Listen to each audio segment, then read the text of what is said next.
They really break down what they do before a race. They break down anything from months before, training for a race, how to set up a season, to the day before, how to prep for a race, to the day of, how to set up transition area. Looking forward to the Triathlon Research Wizards Camp. I think it's going to be a very exciting, good opportunity for us to give back to a lot of the athletes. At the end of the season, we have a lot more time and we're just able to give back and just help a lot, teach what we learn all year round. And I think that'll be highly beneficial for a lot of people to come out and experience. Watching Gwen Jorgensen with Jamie Turner before a race was really, really amazing. You can just tell they connect. They just seem like they're a match made in heaven for a coach and an athlete. First and foremost, I must work for the athletes. As we ask the athletes to invest in themselves, my primary investment must also be within the athletes. I like to say that athletes make investment rather than making sacrifices. You don't really take ownership of sacrifice, but you do take ownership of investment. The habits with Gwen Jorgensen when she was talking with Jamie Turner, unbelievable. I couldn't believe that they were actually telling me what they did on a daily basis, the habits that Gwen has, and how open they were. And Jamie and Gwen really talked a lot about that. Pros aren't just the best at what they do, they just work really hard at those things, how to address weaknesses and how to turn them into strengths. It's the best piece of advice I can say. You have strengths? Great, perfect, don't lose your strength. But find your weaknesses and identify those really early on and strive to make those your strengths. Sometimes it's better to know the thought process than the actual answer.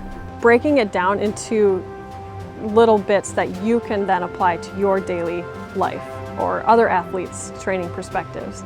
These are all things that you can do. You have the knowledge. Now what about consistency? If you go into a flight mode, your muscles switch off. If you go into a fight mode, your muscles switch on. They break down dealing with nerves because even the top triathletes get nerves and even top triathletes have a lot of things to work on.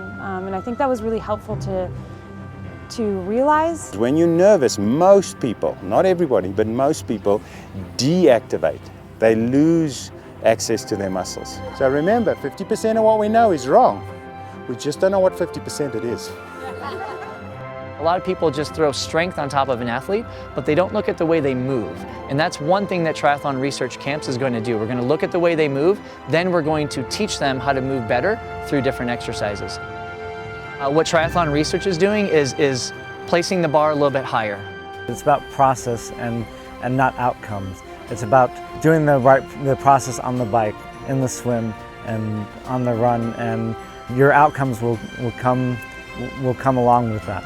And so it's changed the way that I'm going to approach my training from now on. It's going to be about the process, not about the outcomes, not all about the numbers, but doing the things that I need to do every day to become a better athlete.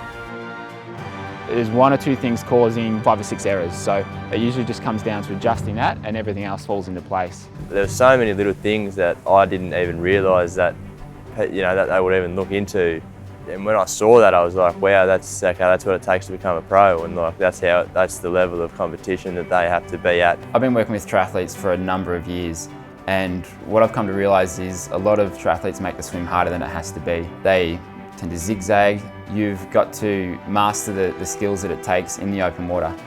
After working with Brenton on my swim, I think that in my next triathlon season, I'll see probably a 10 to 15% reduction in my time, both in efficiency and just really correcting some key pieces of my stroke that will have me get a lot more power out of each effort.